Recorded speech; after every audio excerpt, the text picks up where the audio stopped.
Well, we can take the person joining us. Yes, yeah.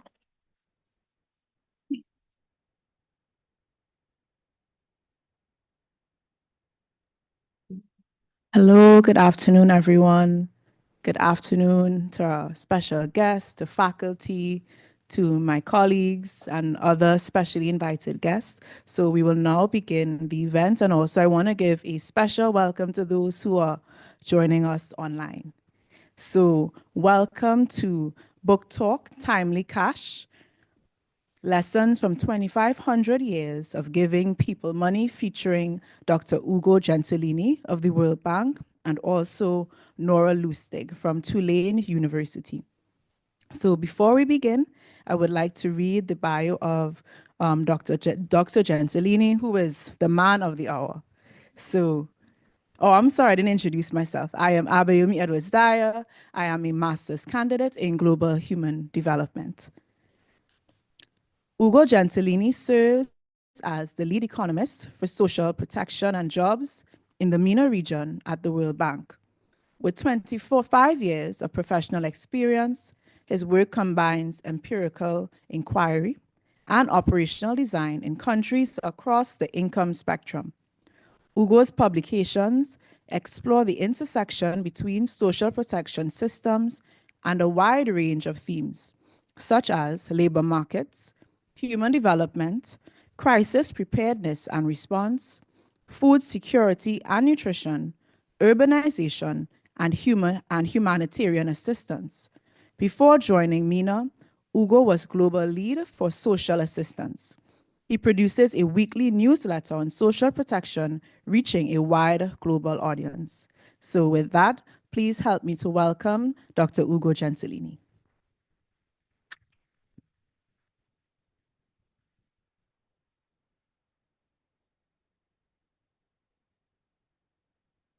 Thank you. Thank you very much for making time today to join this conversation. I'm grateful for the invite. Georgetown's Americas Institute, the Global Human Development Program. Should be. Okay, thank you so much. And it looks like really being back home. Have been invited a few times in recent months and years, so it's always a pleasure to come back. And I always thought of writing a book about the kind of the final act of a process of learning. Like, you work for 25 years, for 30 years, you pull it all together in a book. You take stock with a certain kind of conclusive tone. And I have to say that this book is the opposite. This book is not the final act, it's an initial act. I myself, I had a hard time to let it go.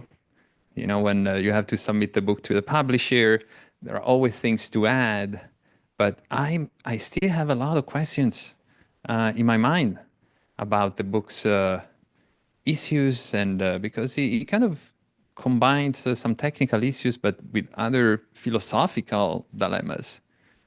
So I hope that that Alice is gonna steer and elicit questions like the ones I still have.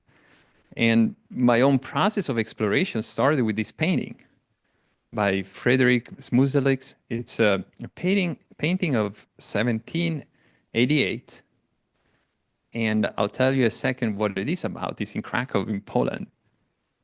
And it started with this cave.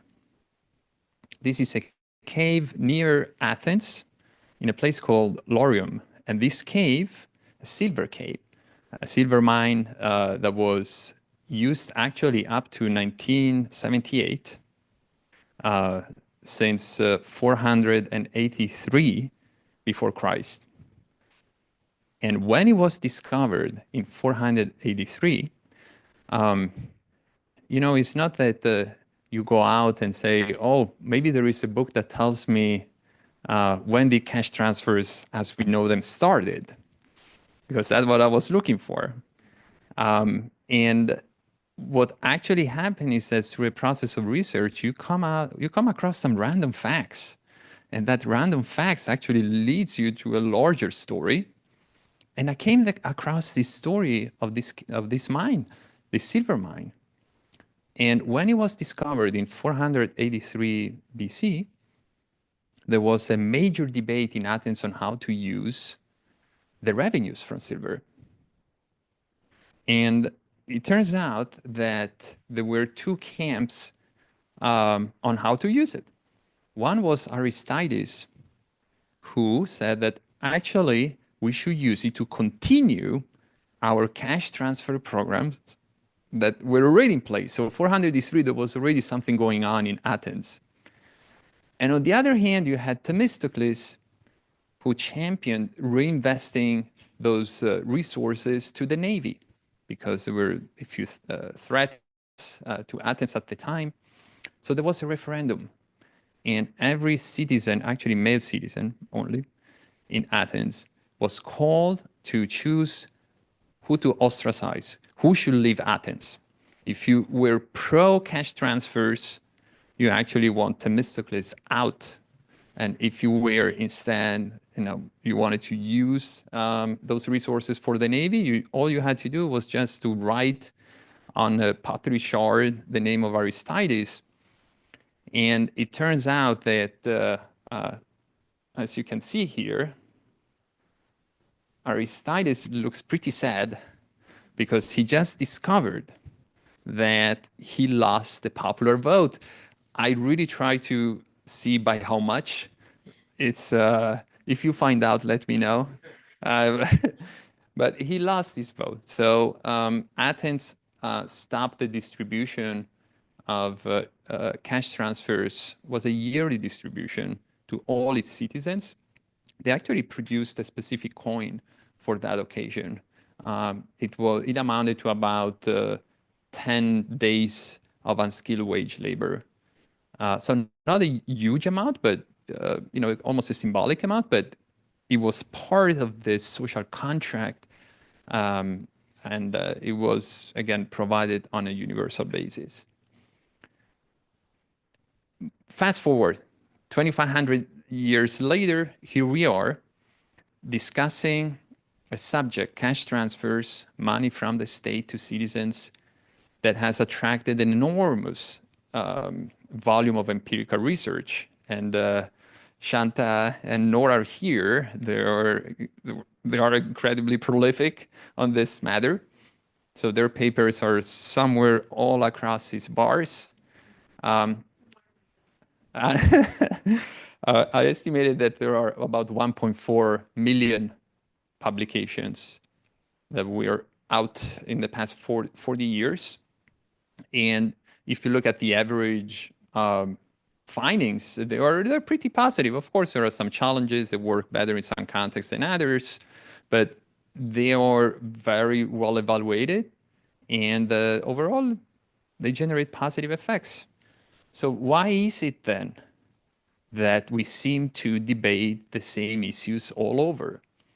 Why is it that the concerns that were raised on cash transfers centuries ago, we still hear them today in policy conversations around the world? So not only just in the US, but everywhere, the same issues of, oh, why are you giving people money?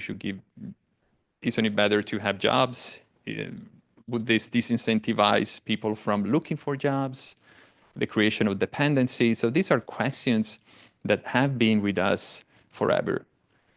And so I went out and I wanted to get to the bottom of it. Why is it that we see this recurrence? So recurrence calls for looking back. And when I started looking back, I was looking for sort of a global theory, a global history of cash transfers. I couldn't really find it, but I found some fantastic work out there. I really stand on the shoulder of giants, some of whom, like the late Martin Ravallion, was here at Georgetown. And there has been so much work on tracing back the provision of education, health, and social protection more widely. Across centuries, there has been a lot of work on particular junctures in time, particular regions, particular cities, particular geographies. But the notion of an exploration of a particular instrument, cash, over time and being as wide as possible global, I couldn't really find it. So I set out to do it myself. I'm at the World Bank, but this is sort of an own project that I did in over the years.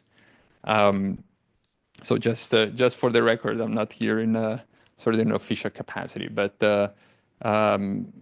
it's a gap out there that I hope this book would humbly help fill. And why history? And history, if we want to know a little bit what's coming around the corner, nobody has, of course, a crystal ball, but history gives you a sense of trajectory. It gives you the idea that to understand the present, you need to understand where we're coming from. And history is also a very dangerous discipline, I would say, because it not only helps explain the present, but it questions it. Why things are the way they are. It really pushes you to think about some fundamental big questions that oftentimes drive the way in which we think about certain issues. And also it sheds light on the idea that this is something new and that we are unique. We are the first ones to think about these issues. We are a big community that stretches over centuries. The things that we are discussing today have been discussed for 2,500 years. And sometimes it seemed to me when I was studying for the book, it's almost like many of these practitioners are passing our generations the torch for trying to advance on those issues. It gives you really a sense of extended community. But you know, the parallels with the present can be quite striking. Many countries, just to assess and ascertain who's poor and what people need, they go out and visit households in their places. This is what's happening in a number of countries today. And 1796 Hamburg, exactly the same. The Chinese, the Imperial China had a system of ranking households based on assets. They would come up with 5 classifications, and the bottom 40% would be eligible for social assistance. Exactly what the Indonesia and others are doing today. The bottom 40% is eligible based on some sort of welfare rankings. The notion of able-bodiedness that has so much shaped our ideas of deservingness and what constitutes earned income or legitimate income versus what is not. Just like in 1600s England, you could receive a certain type of assistance only if you were not able-bodied and able to work. That's also precisely how in many countries today, interventions like public works and the decision on what to give people and if to give is based exactly on the same issue, which, by the way, was legislated in 382 in the Roman Empire, codified into law well before the British experience. The conditional cash transfers, the big wave that swept across Latin America in the 90s and 2000s, and that is present in 40 plus countries. There are episodes of conditional provisions on, for example, vaccinations, 1800 Tuscany. Or have you heard of child benefits, the provision of cash transfers based on number and age of children? That's also, it's not exactly a new idea, although it's one that is widely relevant and salient and discussed. But the Caliphate of Omar did have a system in the 600s of a social registry, a registration of the population, and the provision of similar transfers already at the time. One final example is India, where the debate on the public food distribution system, on whether that is more effective or less effective than giving cash. One of the proposals that was tabled by economists has been, well, let people choose. And there are experiments around that modality. And in the 1500s, Toledo did exactly the same thing. They gave the opportunity to people to choose what to receive. Is it in kind? Is it cash? So all of this is to say that there are clear connections and similarities with the sort of debates that we have today. But while there are these similarities, there is also a lot of diversity in the objectives that have been historically pursued by cash transfers. And you can have a number of ways to organize these goals. I found this sort of triangle of economic and state building and social political stability as one way of organizing the episodes. And I'm sure that there are many other ways of looking at it. But in terms of the first one, I'm just going to give you some illustrations. We know a lot about the industrialization process, especially in England. We know less about the role that cash transfers played in accompanying that process. And the work by Samuel Strather and others at Cambridge has shown how there was a sort of exchange in securities that was going on. People released their land, not always entirely voluntarily so, but the land was released, and there was another form of security, highly imperfect, but still provided by the state, which was cash transfers, to help them, to keep them close to industrial areas, productive sites, so they didn't have to return to rural areas, but to keep them, give them a basic level of consumption next to industrial sites, especially during downturns. And that was contributed to economic efficiency instead of having people relocating, going back, and learning costs and everything. So it was what is simply the concept of labor reserves, keeping people in place and ready to go back to work when activities resume. And there have been also, how many of you have heard of the workhouses? These sometimes terrifying places, prison-like, where people were confined and they would work for very low transfers. And that happened. And indeed, I tried to document that in the book.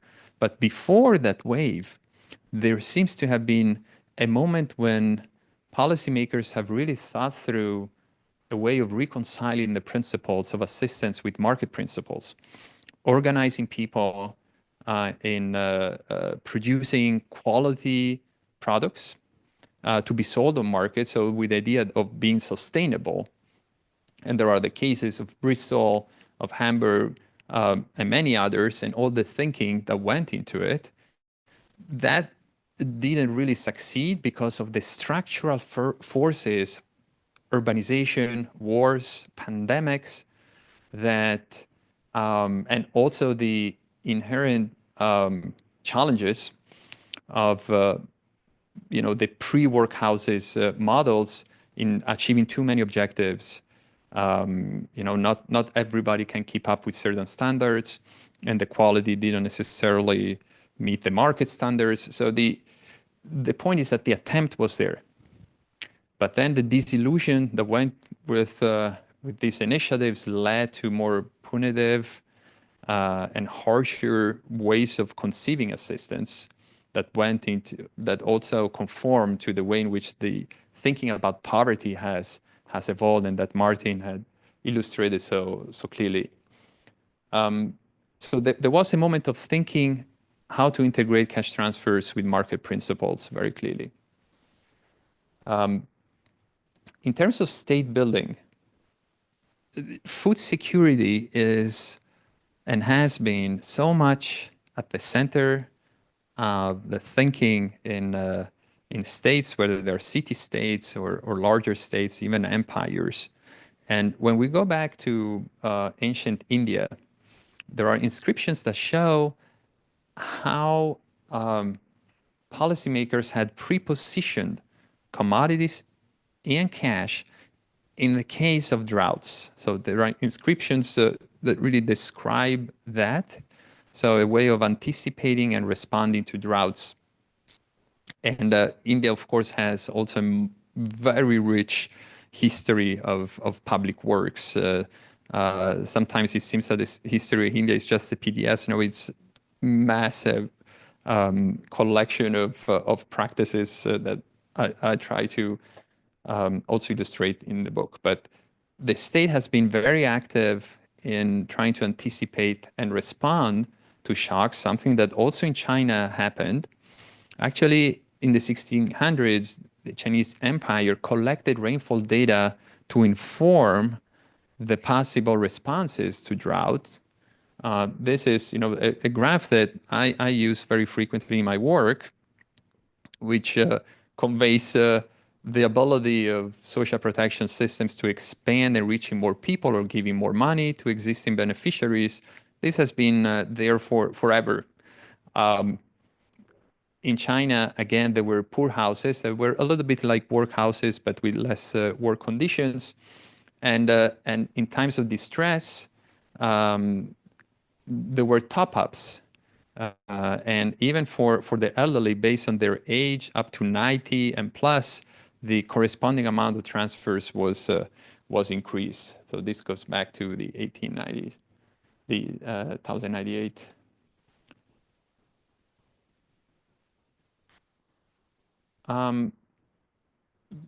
Rome also is very much known for its food subsidies, but there was a system of cash transfers somewhat operating in the background.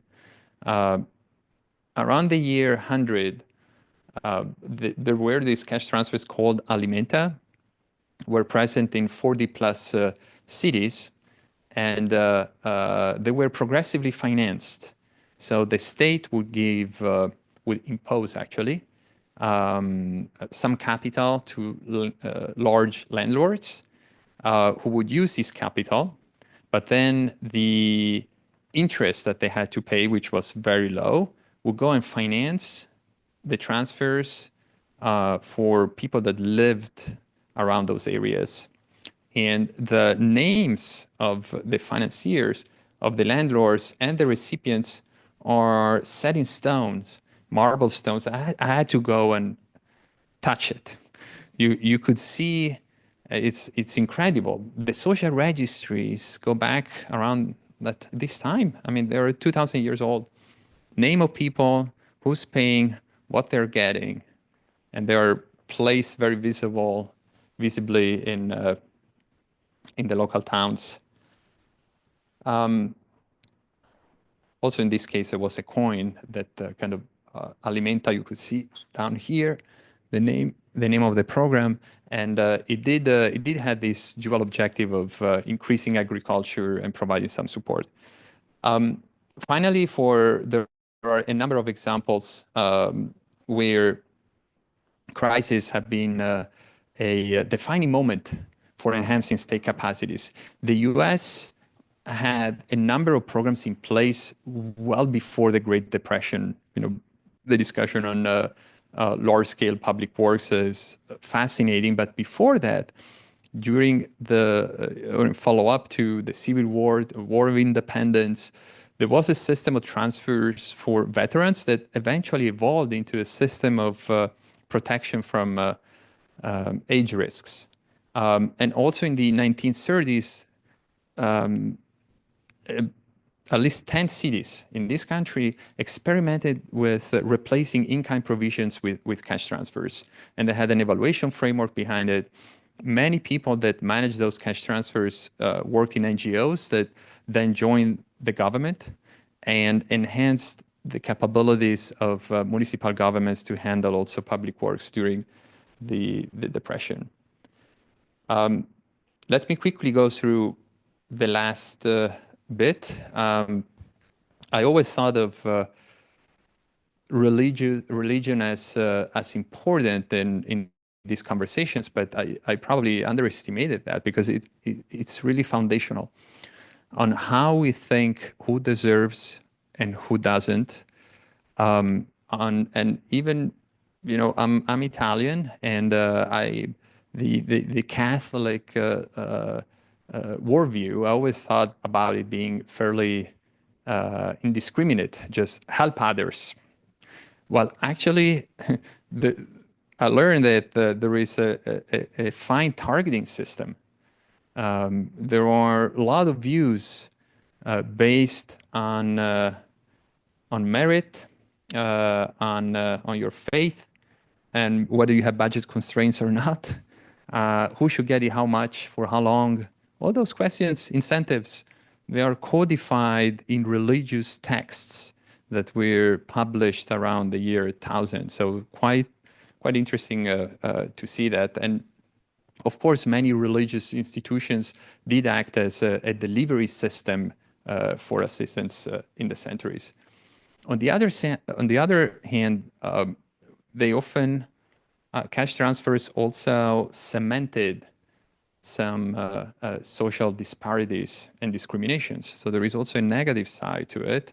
They have been part of colonial efforts to amplify the difference based on the basis of race.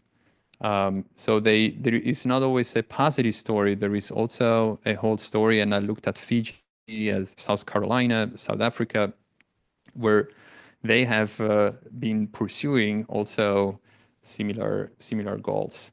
And the story of do cash transfers help tame discontent?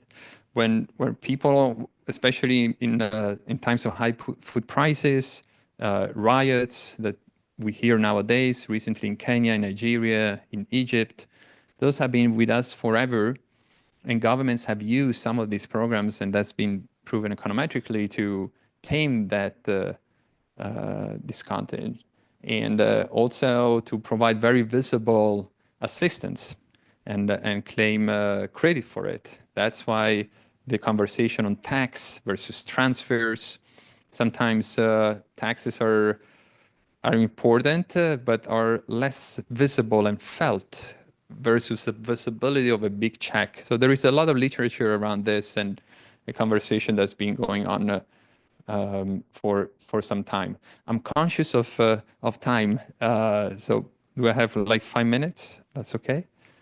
Now, is there a pattern, a recurrent set of issues across these three different broad goals? And the pattern is the following: that you often see the fact that people's need increase, cash transfers are provided. After a certain time, because the structural generators of poverty are not really addressed, there is a switch in causality where cash transfers are blamed for keeping people in poverty. So from being something that helps, then the narrative becomes, well, actually, they're still poor and they receive cash, so the problem must be cash. And then there is a process of reform, tightening those provisions, which in turn increases again the needs. And so you see this all over, different places, and it's been fascinating to me to learn about it. And the canary in the coal mine is sometimes how to manage provisions for mobile populations, especially when there were those big disruptions. A lot of people, there was a lot of excess demand. People needed support, and states didn't have the capacity to meet that demand. So there were a number of strategies to deal with begging. And when we think of begging, I mean, this is basically unemployment. And there were various strategies, some very harsh and physical. Some were more legal, like banning any sort of ask. If you were caught asking, actually, even if you were caught giving, there were severe corporal punishments. Getting people to work on a forced basis, deportation to colonies, And I'll show you some of these others, the corporal punishments, but also making it legal. So just issuing a set of badges that would allow people to beg and paying people just to leave. That has happened a few times. And some of the punishments, if you were caught begging, there was a branding with fire of certain letters on your cheeks, on your forehead. That was a punishment for asking for support. And these are some of the images from Northern Ireland on the badges that are used. You had to wear this badge on your left shoulder if you were receiving assistance, just to inhibit others or discourage from asking. And in addition to how to deal with this, then there were those big reforms. I mentioned, the tightening of it. And I identify all these different pathways that I don't have a lot of time to go through them, but let me just highlight some. And what happened in Europe in the 1500s, if I really had to pick a defining moment on how we think about social assistance today, a lot of it comes from those years, about distinguishing who deserves, who doesn't, what to provide, what sort of conditionalities, should it be related to work or not, for how long, what kind of amount. The decision-making framework occurred around the 1500s in several European cities. And this was because the structural changes, demographic conflict, the beginning of the industrialization process very early, the changes, economic and social, that were happening put people out of agriculture and had no livelihoods. And because the needs were so huge, they could not be handled by the church any longer. And states came in and said, actually, we are the ones, you are too involved in spiritual issues. We are the ones who can really discern who deserves and who doesn't, and do this rationally.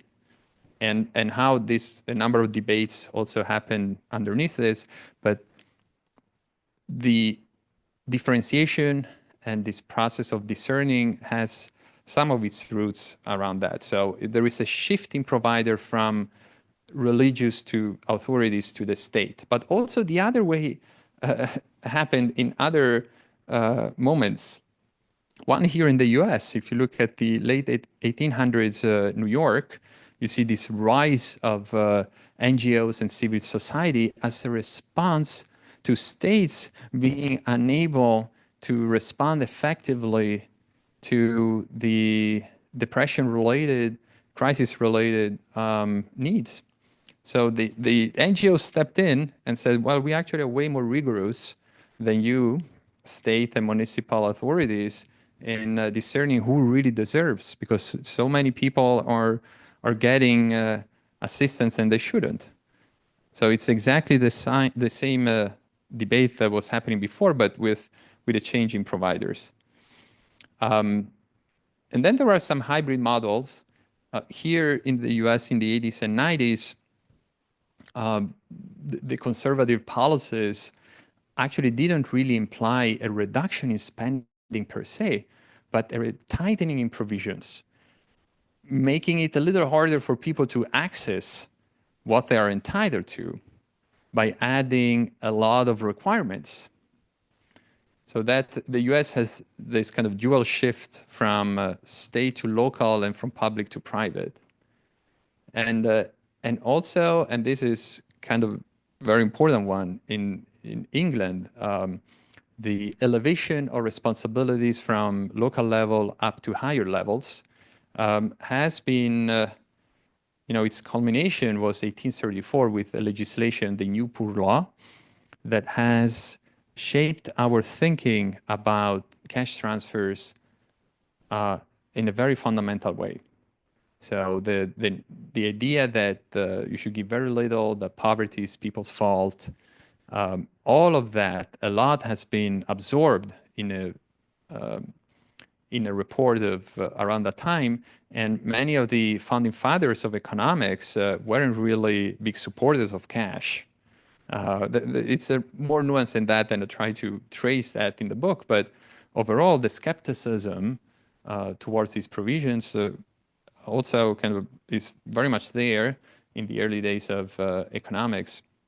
Now, the interesting part is that this report that was published that year turned out to be produced with a very selective use of evidence. Actually was pre-cooked. So it was supposed to go out and survey people, survey officials, but historical documents show that it was basically written before the survey results were back. So the influence that ideology had in producing that report was quite significant.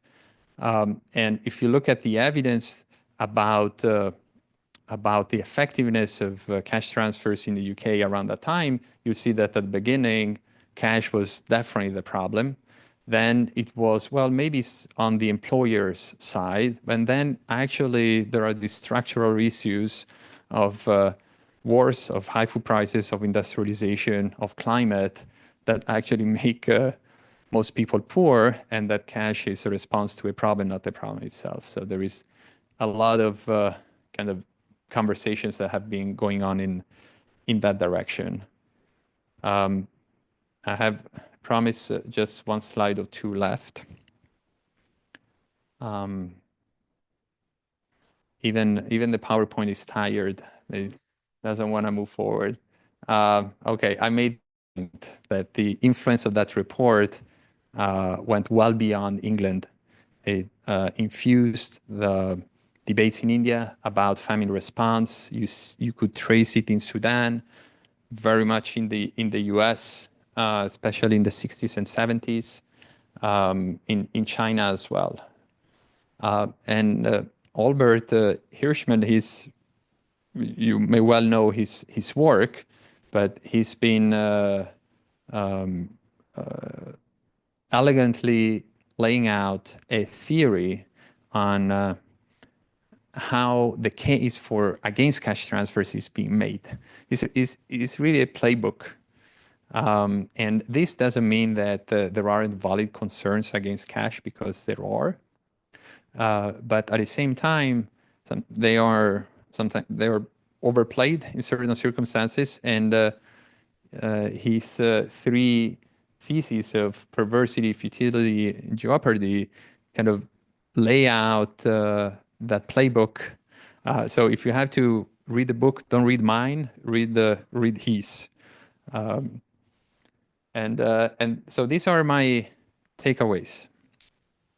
And my takeaways are, if I'll take a survey now of the room of how you think about poverty, what causes it, how does it reproduce over time, probably we're going to have a variety of different explanations. And I suspect that cash transfers are debated, are contentious, because the poverty problem is contentious. Imagine a pool of doctors that don't have a unified diagnosis of the problem. How would you identify the treatment? I think that we have paid a lot of attention on the treatment. We have a lot of debates on cash transfers, do they work, why, where, but the problem that they try to address is still very controversial. And they get looped into that controversy. So I think that the fact that we see those cycles has more to do with the nature of the problem than the performance of the instruments per se. Also, sometimes it's difficult to disentangle, is it my fault, is it society's fault? I dedicate a chapter on that conversation. Perhaps it's a little bit of both, but what history does is that gives you this long-term view where some causality starts coming up, and the force with which structural determinants structural forces well beyond the control of the individual, it's in full display. Not doing anything may likely cost you more than doing something. When states, cities tighten their provisions, making it harder for people to access assistance, what happened? It happened that some people maybe they were kind of maybe went back and joined the labor market. They entered the labor market. Maybe some. Others probably were left on their own devices, whether they survived or not. Many actually were supported by whom? By families, by NGOs, by religious institutions. And so it's a story of shifting the provider. It's a story of shifting the cost somewhere else in society. Criminalization, crime is up, hospitalizations, who's paying for that? So the moment that less support is given on one side, it may pop up somewhere else in the system. What looks like efficiency from the state perspective, society-wide, may be something different. And finally, we have been very good at evidence, but not at telling stories.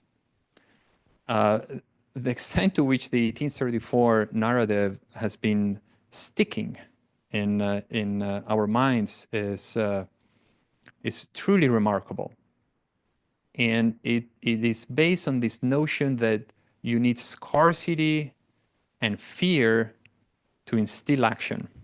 Without that fear of scarcity, people will not work.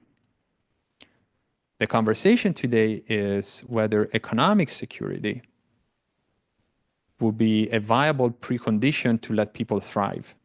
It really boils down to this.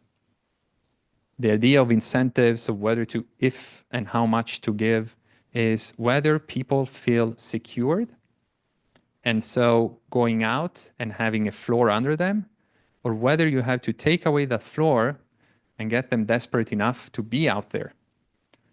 It really boils down to this. So thank you very much for your patience.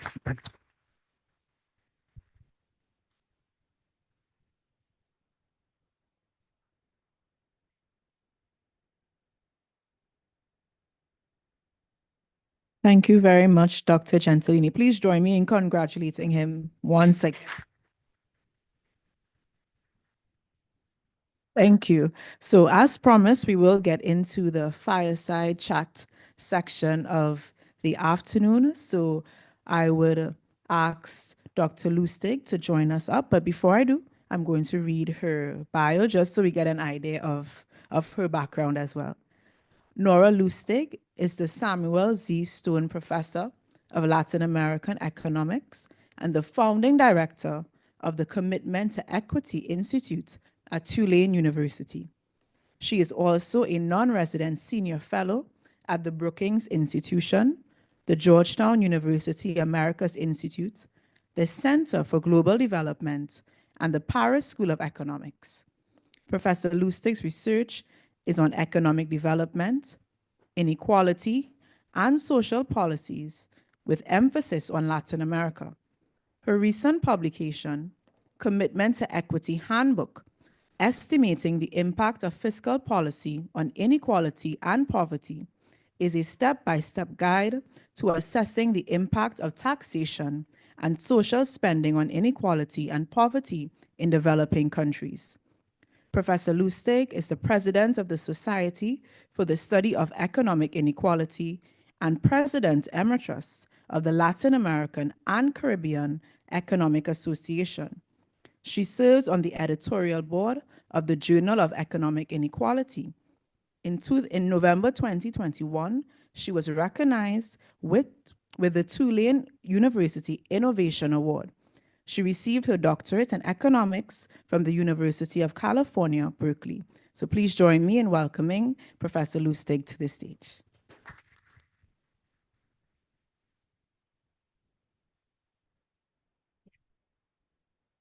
So questions are also open to the floor. So if you have anything, please let us know and we'll bring the mic to you for you to ask your questions.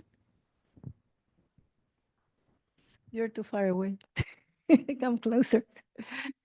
Anyway, so let me start by thanking the Georgetown Americas Institute and also the Wall School of Foreign Service for organizing this event and inviting me to be part of the discussion. And there's no fireside, but we'll imagine it. So I will start with some formal comments, but not in. I decided not to put them in the form of a PowerPoint.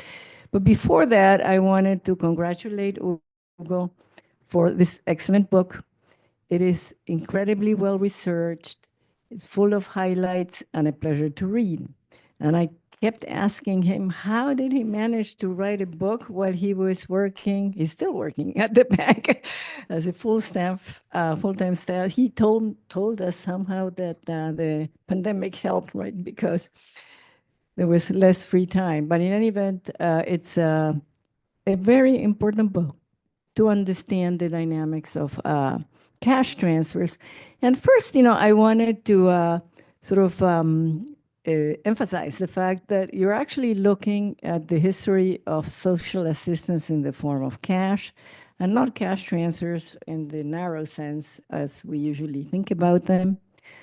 And what is distinctive about these is that what people receive is in the form of cash, as opposed to food or other services, but also, and I think maybe it will be your next book. What happened, I think, in many countries is that the way that resources were transferred, not necessarily just to the needy, but to broad class of society, or price subsidies. Which was a pretty common instrument. And the other thing that's very important is that it's a non-contributory system, because that's why in the book, Hugo rightly distinguishes from social insurance that is a contributory-based system. Interestingly, your history covers not just state-led cash transfers or social assistance in cash, but looks at also other actors, in particularly the various churches over time, and also civil society, how it's been part of this story. And the first thing I wanted to tell you is when I hear, sort of also there's an angst that is projected from your book in terms of there is the cash transfer, the social assistance in cash seems to be under recurrent attack by the view that you probably are worsening the problem rather than helping correct it, the problem of poverty. And let me bring here my sort of put on my Latin American economics hat, that I think at least the recent story of Latin America goes in the opposite direction in a way. In your book, you say you say with some surprise that in the 1980s, during the debt crisis and the period of fiscal austerity and cold turkey market-oriented reforms, there was no safety net. Nobody proposed to sort of smooth or soften the blow that the fiscal austerity programs meant. And one of the regions that suffered the debt crisis is Latin America, and I did study it a lot. And I suffered, by the way, because I used to work in Mexico at the time, and my wage fell down by 40% in the period of 5 years in real terms. So I was also, I experienced the impact of the debt crisis and the whole process of adjustment. And interestingly, also, when you look at Mexico, which is where the debt crisis started, there was only one program at the time that dealt with the poor, called Pronasol. Tiny, very tiny program. Well, fiscal austerity just took it out. Instead of expanding it, they canceled it. Moreover, in other contexts, when you looked at, so they either were not there. When they were there, they were awfully insufficient, like the program Trabajar in Argentina, when you had 20% of open unemployment, which was millions of people. The program that was supposed to transfer to those unemployed, probably covered, I don't know, some 100,000 to 100,000, I don't remember, but it was very small. And also, what's even more puzzling is that the only safety net that people were proposing at the time were the so-called social investment funds. And the social investment funds may be a great idea, but they were not safety nets for people who were hurt either by the crisis or by the market-oriented reforms. So when somebody at the bank also, Steen Jorgensen, and I forget who else was the co-author in the 1990s, was it Margaret? No, it wasn't Margaret. No, at the time, no, it was someone else. But they looked at the social investment fund in Bolivia. They said, well, I mean, the miners are the ones that had been fired from, privatization, but they didn't get any benefits from the social investment funds. So, at that time, I remember I wrote a piece I was at the Inter-American Development Bank, and which it was called The Safety Nets That Are Not Safety Nets, because they were not. So, question is, why is it that there was no attention given whatsoever to providing a way of softening the blow of what adjustment meant? And I can tell you from being there, this is not something that I read, I think there was a philosophy that people deserve to be hurt. And I have to say that the World Bank and the IMF, pardon my colleagues here who were there, you were there later, so don't worry, Alejandro, was part of the story of making people feel the hurt of having overspent. You were part of something that was unsustainable in the past, so now you had to pay the price of not being able to sort of enjoy the lifestyle that you used to. And there was this, this felt very unfair, primarily because in most countries, the governments were dictatorships. So it's not that people had chosen them to be there.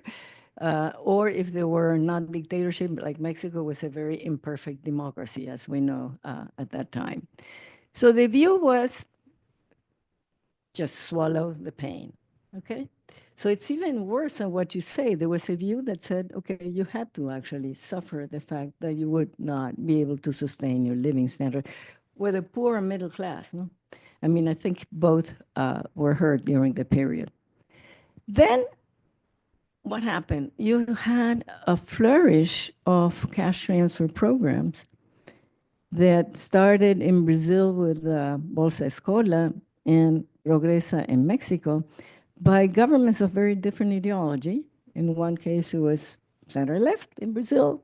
In the other one was center-right. And actually, the president at the time in which Progresa was launched was President Cedillo, and he had been part of the teams in the 1980s that were, sort of following the Washington consensus. That was before it was written that there was a Washington consensus, but it was the policies.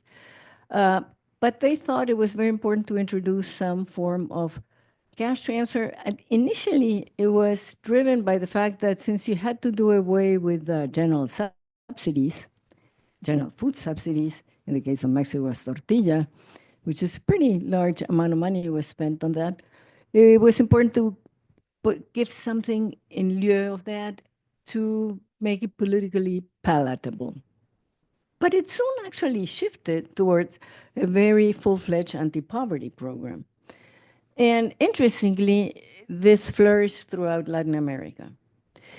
And it flourished under all kinds of ideologies, right? I mean, so in fact, if you write, we have a paper on sort of what the leftist regimes did to inequality in Latin America, and we were trying to see which mechanisms, because we did find that on the left, that there was more redistribution. Cash transfers was not. It didn't distinguish the left from the non-left. So it went in the other direction, and I think it sort of established itself as an instrument that is legitimate. In some cases, more recently, it probably went too far, like in Argentina during the Kirchner administration, in which you did have probably rightfully so, the concern that you were incentivizing people not to work. And so a scale back there made sense. But in other places, that's not the case. It's been not only there, it also has expanded. In Mexico, the roles increased, although they did away with Progresa and its successors, which in the last incarnation was called Prospera. They replaced it by something that has more beneficiaries, which is the categorical targeting, even though the benefits that go to the poor are now less than before, which is going to bring me to my next set of comments. My next wave has to do with a discussion about universal versus targeted transfers. And I think there it's interesting because now when you look at what's happening in Latin America with cash transfers, they're pervasive. There's about 30% of the population in the region that receives cash transfers, but they're not enough to eradicate extreme poverty. And not only that, they're not enough. Why? Because their transfers tend to be small, so they cover about a third of the average poverty gap. There is only about 55% of the poor on average are covered, and there's 45% or around that receive transfers that are non-poor. So you have errors of inclusion and exclusion if you put it in the context of cash transfers. And so there's something needs to happen. You had now a move in the direction of categorical universal transfers in the context of Mexico. And although more people are receiving benefits, the poorest of the poor got hurt because they receive less. And this, brings me to, I want to disagree with you on the idea that if you have a view of poverty, that it's a structural problem rather than individualistic, it would mean that you would be inclined to be in favor of universal programs. I think that, I think somewhere in the book you say that. A little more nuanced. Yeah, but anyway, let me put it like in sort of stark ways, because for the discussion, you can disagree with what my interpretation was in that. Why? Because I think that we have to be aware, and we've worked together on this, of the trade-offs between having certain amount of resources that you can transfer, and whether if you do it through a universal program, you probably are going to get, no? Fine? Okay. Yeah. All right. So, if you use the fiscal resources to cover more people, make it more universal, you're probably going to go in the other direction in terms of addressing structural poverty. And what we found is, although you could argue that using progressive taxation, you might be able to have universal programs, the problem is that when you, it's arithmetic if you want. When you do the arithmetics, even in middle income countries, we've talked about this, the amount you would have to raise taxes in order to keep transfers at the same level that they were benefiting the poor before, not even increasing them, just keeping, it is really going to be very hard politically and also cause a lot of inefficiencies. For work that we did for Brazil, Chile, India, Russia, and South Africa, in most countries, you would have to increase taxes, whether direct or indirect, by over 30%, the tax rates. That is not feasible, right? So there is a reality there that as much as we would like to be able to give more to more, it may not be feasible given the size of the pie, meaning the country's GDP, right? Okay, so this then brings us back to the discussion of, by the way, no, another problem is that in some countries, the taxes are such that the poor, and at least a portion of the poor, end up being net payers into the system, which is something that surprises particularly macroeconomists, but others.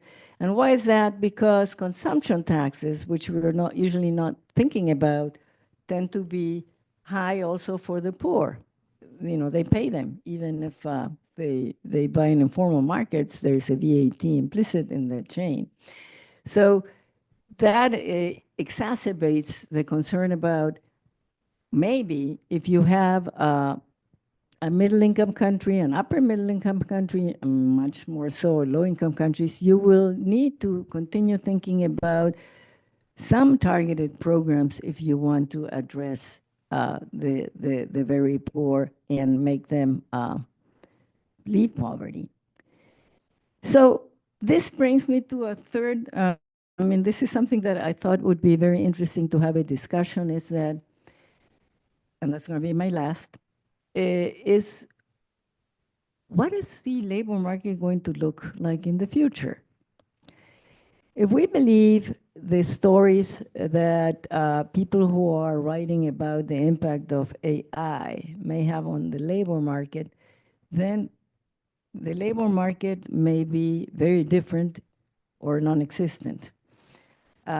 Even if it continues to exist in the transition, apparently there's going to be so much stress that there's going to be some action needed in order not to have huge disruptions in society.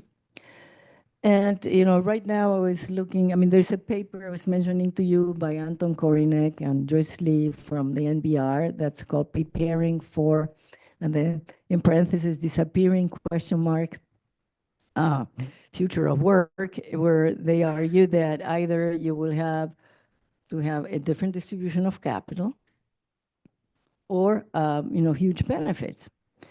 And then there's a book that I was showing you in my Kindle a moment ago by the CEO of Microsoft AI. His name is Mustafa Suleyman. That also argues that probably in the future you will have to have a different form of ownership of the capital that is AI. Because one thing that this author points out is that maybe if the labor market goes through huge disruptions, that will have also tremendous impact on the fiscal side, because tax revenues may be affected if you don't have people working. And so one has to really think about all of these possible disruptions. And here, then we have to come back to the universal character that we probably want to have in terms of basic support. And I think that one interesting distinction perhaps to bear in mind is that probably you want to have, rather than UBI, meaning that everybody receives the same, it's the universal right to have a minimum income that should be pursued and designed in a way that you will be able to deal with a situation that is around the corner probably in terms of major labor market disruptions that we cannot, according to the authors, even imagine how it will pan out. So let me stop here. And again, congratulations. Pleasure to be here.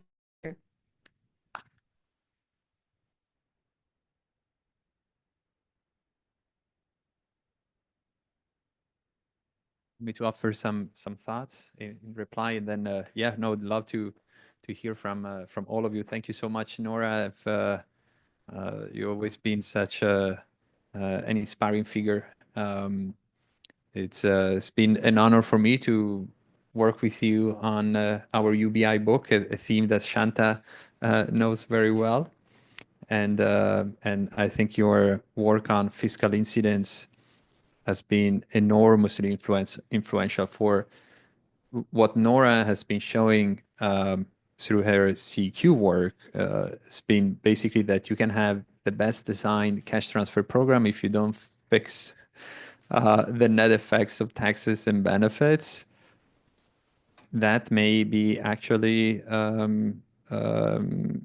its negative effects may outpace the benefits from those programs. The fact that those at the very bottom pay more taxes after benefits tells you a little bit about the structural issues of poverty. And I fully agree with you that one could well have an individualistic perspective on poverty, or more may lean towards that explanation and still favor a universal approach. That's in fact some of the proponents of UBI are, favor a certain worldview where actually that particular intervention that is universal would be part of a larger view of reducing state provisions. At the same time, you do have cases where a structural perspective on poverty, you may well have a range of targeted interventions as top-ups to those with particular needs in addition to universal provision. So I'm 100% in agreement with you that there shouldn't be this association of universality, structural poverty, and targeting and individualistic. And I had a figure in the book where I show kind of two triangles that go like that, saying that it's a question of emphasis sometimes, and that you may well have these views on how the system should look like, actually having the same intervention coming from different sides of the spectrum. The Latin American story is so fascinating. In fact, it's the way in which I look at the Mexico story, for example, with Santiago Levy, who unified those 15 subsidy schemes. Progresa, and by the way, we've seen Munich and others had CCTs in the past, but the way in which I look at those programs is not that government suddenly decided, well, people really need the transfer. They were part of a massive macro adjustment and fiscal consolidation. So it was a moment of economic contraction where these subsidies were reformed and cash was given as compensation to those reforms. It kind of dovetails the narrative of crisis as junctures for state capabilities, for increasing and augmenting state capabilities in this regard, because without that crisis, I don't know if Mexico may have started a program, but it did start it. It started it, and it was incredibly successful with all the evidence that was generated.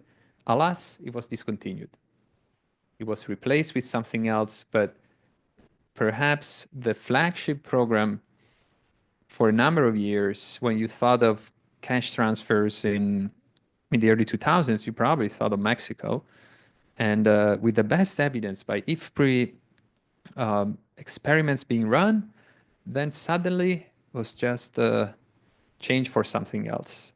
In my mind, it shows that a degree of vulnerability also of those programs, and Brazil also, that the other big champion of transfers in the region, came, I think, to a delicate phase before COVID, where it was put under question, and then COVID hit, and the government had to respond to COVID with Auxilio Emergencial and all of it. But that was preceded, I think, by some questions that very much resembled some of the questions that we have seen back in history. So I fully agree that the story of scale up, even with modest adequacy, however, has these moments of questioning of the programs in a way where some of the questions really are similar to those that we have seen in the past. And I very much look forward to read Suleiman's book. It sounds really intriguing. What I could say is, whatever the direction's going to be for labor markets, there will be transitions. The story of cash transfers, the history, is one of transitions. There are of continuous transitions. I conclude the book with this image of, you know, the graph, the famous productivity graph that you see, this flat line over centuries, and all of a sudden it's almost vertical around the 1700s, the world productivity and per capita income. Behind the elevation of that line, I think there are so many untold stories of the suffering and the costs that went into raising that line, the constant transitions also that were there before, the less visible ones. We have been dealing with pandemics forever. We have been dealing with droughts on a continuous basis, on shifts in economic organization. We didn't have time, but there is a lot to say also about the Soviet experience on these issues. It's a constant state of change. Our idea that there are good times and then crisis, it's a constant evolution. And we are in this moment of transitions, that the idea of facing these transitions without some form of solid support, well, we have seen the costs of it, sometimes in not to states, but in societies more widely. And I think that whatever the direction labor market is going to take, I think the big lesson that we learn from history is importance of managing those transitions in a way where states or different levels of the states can steer transitions for the better, and it's hard to imagine that without this form of transfers. So it's the history of cash transfers is a history of human transitions in and out of labor markets. And also, I think we have been very much evolving our thinking of what is earned income, what is legitimate income. And imagine for a second the gigantic change that there was with the Black Death in the 1300s, what happened later of shift in market power between employers and employees, to the point where the state had to formalize assistance that didn't exist before in the 1600s, 1601 in particular. What a change that was, that the income that you receive from the state is, especially if you are not able to work, is legitimate. So the way in which we think of what is earned income and what is legitimate income, and which in itself also shapes how we think deservingness, is in evolution. And maybe in a few years, what seems today as something totally undeserved, maybe it's going to be very normal. So I'm very intrigued by this process of normalizing and the evolving notions of legitimate income. And a lot of people, especially in sociology, there are some fantastic sociologists that have Viviana Zelizer, Don Greeley, and others that have really looked at the meaning of money. Money is not just a transaction, it has meaning. And people treat money differently, sometimes based on the sources, based on the perceived social obligations in communities. So we assign meaning to money, and meaning is something that changes. So with the evolving labor markets, maybe there's going to be also an evolving meaning of money provided by the states too. Love to hear from you. If you have questions, I guess we have some time. Thank you very much to you both. So now the floor is open for about 10, 12 minutes, no more, for a few questions. So I see one hand, and then Malika, and then Ibrahim. So you have one. Thank you very much, Dr. Gentilini. I just I was wondering that during the course of your research, were you able to pick out any particular patterns related to targeting mechanisms, especially? Because, I mean, just as a novice, it seems like we've come full circle within that context. And it's very interesting because you mentioned your re-examining of Catholic principles. And it just seems to me that a lot of religious scriptures, in terms of what they propose for targeting mechanisms, are very categorical. So orphans, people who have gone to war, widows. And I mean, just as, a very casual consumer of social protection literature, it just seems like, there seems to be a consensus now that stuff like proxy means or community-based may not be as efficient, especially in emergency contexts. And a lot of people are now pushing for categorical targeting mechanisms as well. So I was just curious to hear, like, are there any particular motifs that came out during your research?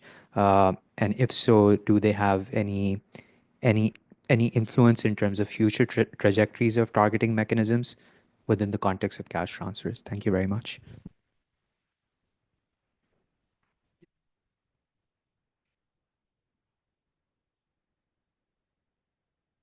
Hi, my name is Malika. I'm a second-year GHG student. This is actually my third time seeing Dr. Gentilini speak at Georgetown, so thanks for always coming back here.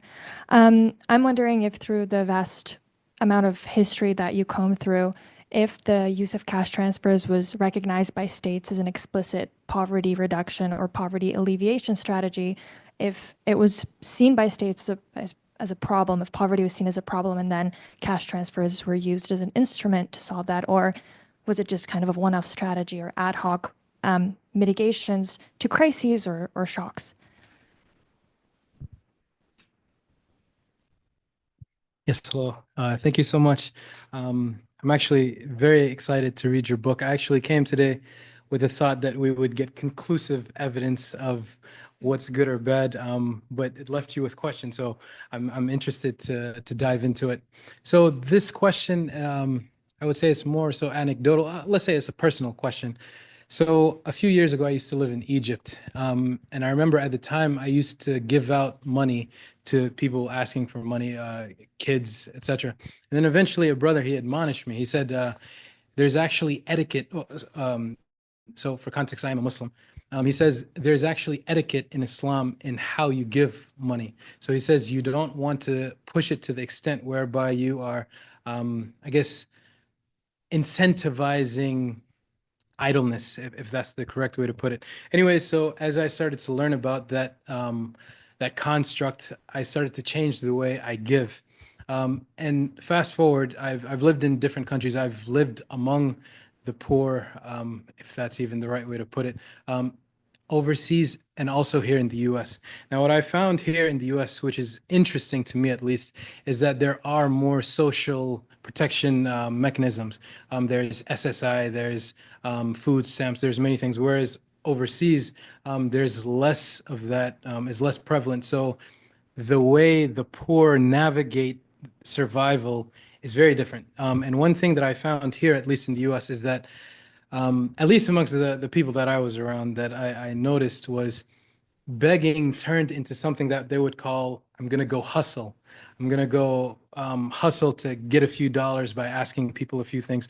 And also they would organize their work life around their SSI checks, or whenever it's the first of the month and they get those food stamps. Sometimes they would use it for food. They would portion a part out for food and they would sell the rest. So it was a constant, I guess, staying below the means, because you can't have a certain amount of money in your bank account. You can't actually get gainful employment because they're at risk of losing their benefits. So it was always like an elegant dance that they would play around. So as I progress in my life personally, when I do give, I tend to try to peel back the onion to answer the questions as to why this person might be experiencing or living within poverty. And the brother also mentioned maybe a widow or maybe war or an orphan. So I was just wondering what your thoughts are on that specifically. Thank you.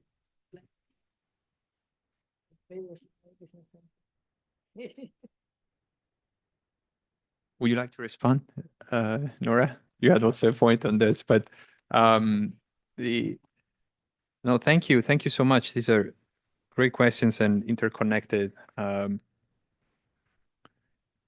So the other day I was driving. I had my son in the back, and um, he was telling his friend, we were carpooling, um, and he was telling his friend about this charity that he's 9, but his charity that came to school and explained the problem of homelessness.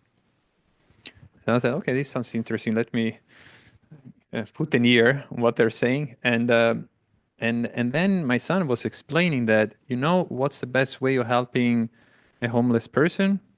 Give the person food and blankets, because if you give cash, you're gonna use it in some, I can't remember the word he used, but some undesirable way. I said, okay, that's interesting what kids are learning. And it's a 4th grader that, that said, well, we talk about it at home, but I think that, at any level, your final point is so important. Why is that person in those conditions? We tend to stop to what we see. A person asking for help, why are you asking for help instead of looking for a job? We don't think enough of the process that led that person. And again, it can be a combination of factors. We make bad choices. People make bad choices, but sometimes it's really whether people are forced to make certain choices too, because of desperation. And it kind of begs this question of why. And I think that then is very tied to the spiritual discussion too, because you touched upon some of the religious issues. The point that you made is one of adequacy. If Luther also had some principles on adequacy, enough not to starve and not to feel cold. That's what states have been grappling with, what we are discussing all the time at the bank and with governments. They all have the same questions. How much is enough to help while not disincentivizing labor market participation? And you see that also in religions. The point on whether religions are more categorical than welfare, it's hard to be conclusive on that, because the idea of able-bodiedness is there. The idea that, in principle, are you able to support yourself? What is the most visible thing that you see? The immediate thing is your shape, your physical traits. So in theory, you should be able to work. And again, if we just stop to that first step and not about the personal story of that person, then you may be led to believe that you're here and you're physically, Hugo, you're physically able, so you must be, a cheater asking for help because you're perfectly able to work. Who knows what that person goes through, the efforts, the mental issues that led that person. But even in Catholic doctrine and the guidelines that we see, there is this idea of discerning, and this of there are different views among the 8 or 9 guidance notes that I reviewed, and some say that look carefully at the person. If the person is able to maintain itself, meaning being physically able to perform manual labor. There is also as I mentioned, the issue of budget constraints. So if you have little money, to who should you donate?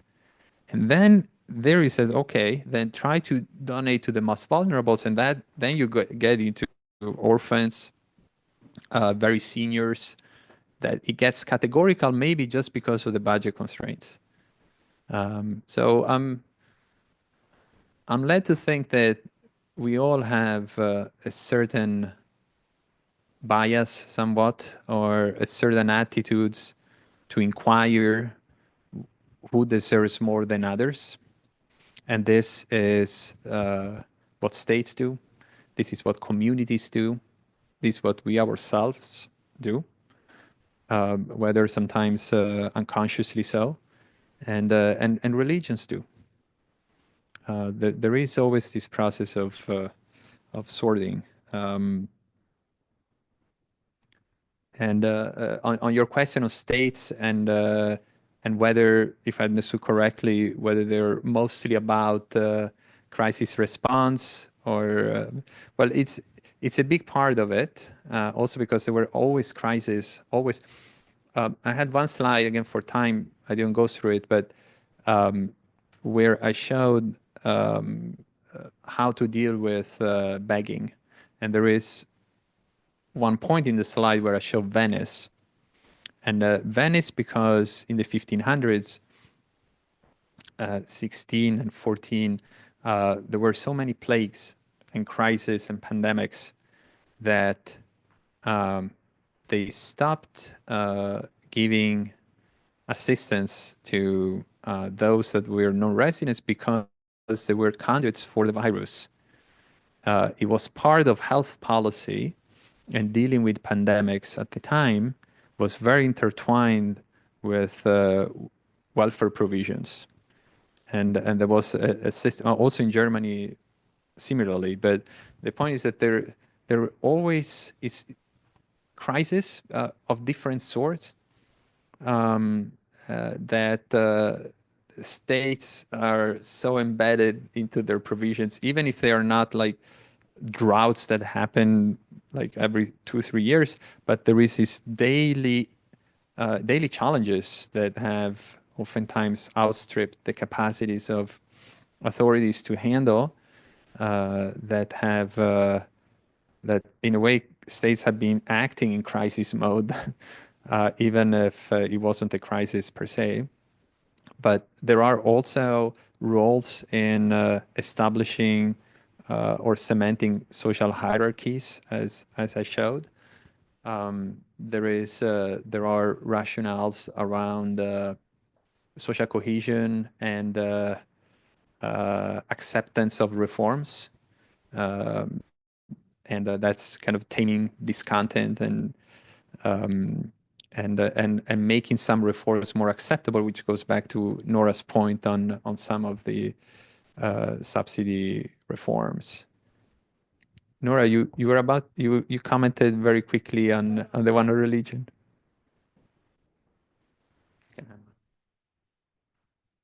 Yeah, thanks. No, I think that what you were talking about is precisely what Ugo discussed as the concern about generating an incentive to not to work. And what you were describing, if we understood correctly, is how people game the system in order to make sure they continue receiving the transfer, and that probably is providing a platform that's not what you would like to see. I don't know whether that was, in the sense that you would like to see people trying to.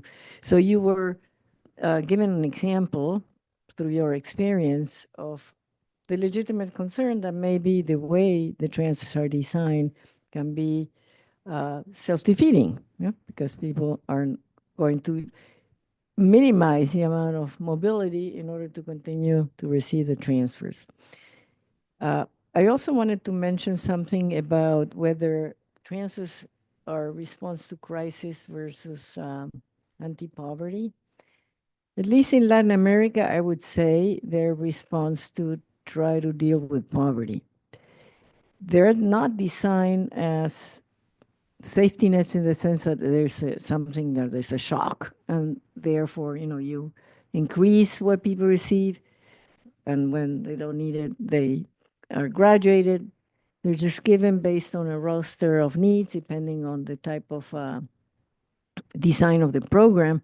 And it's only when the pandemic started that there was more sort of like a shock-related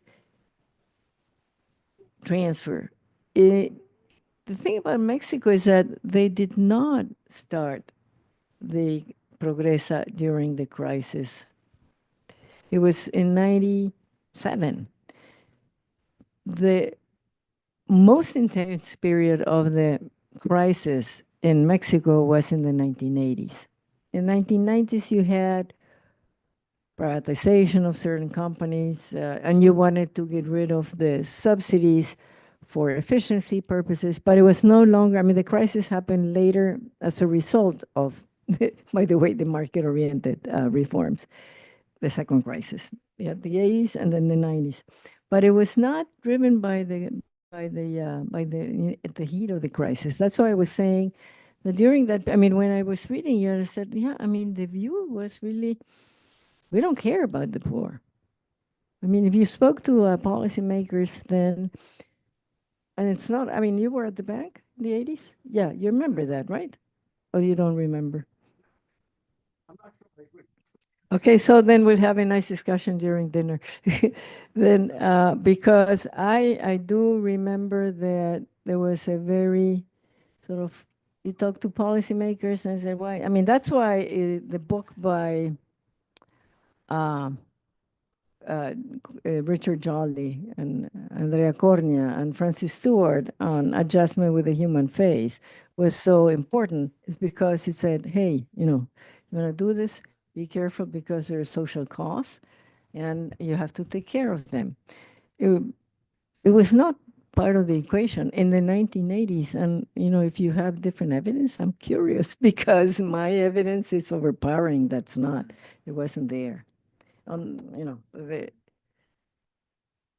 we will talk about it. It's going to be a spicy dinner. You know, it's I guess I'm not sure how much time we have, but when I think of the back to the religious part, the importance of the work ethic on one hand, and how much that shaped attitudes towards cash transfers, work as a way of purifying yourself. And if you affect or alter that process, is actually deleterious for the person itself that you're trying to help. That idea also has been with us for a long time. The fact that you need some suffering for a wider benefit. The idea that sometimes some form of pain in the short term might be necessary for the longer term gains for society. That notion, the spiritual one, the one that is reflecting the economic system, is still there. So that's where these programs go and affect these incentives that are so deeply rooted in the way we think about what it takes for upward mobility. And this is a profound change from, for example, how the Catholic thought about it in the old times, that I'm rich, I give you money, you're poor, but remember me in your prayers. You know, that was a transaction that was going on. But that also later changed, and it became more sophisticated, and that's the sort of the targeting guidelines that were developed. So it seems that whether you are in an NGO or in a community or in the state or in a religious organization, we are talking about the same set of core issues. Is the stick and carrot.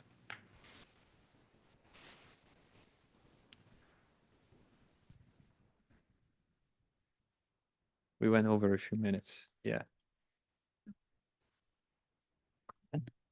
Pardon? Oh, it works. Yes, but I'm sure our guests don't mind. So thank you very much for bearing with us. Please join me in thanking Dr. Gentilini and Professor Lustig for joining us. And no, please join me. Thank you. So, and something that you said just stood out to me. I think summarizes the conversation well when you said the history of cash transfers is the history of transitions in and out of the labor market. So thank you very much for providing that insight, especially the discussions that we had on poverty, and how we can change our mindset regarding that. So thank you very much to our special guests, faculty and colleagues, and thank you for joining us and have a good evening.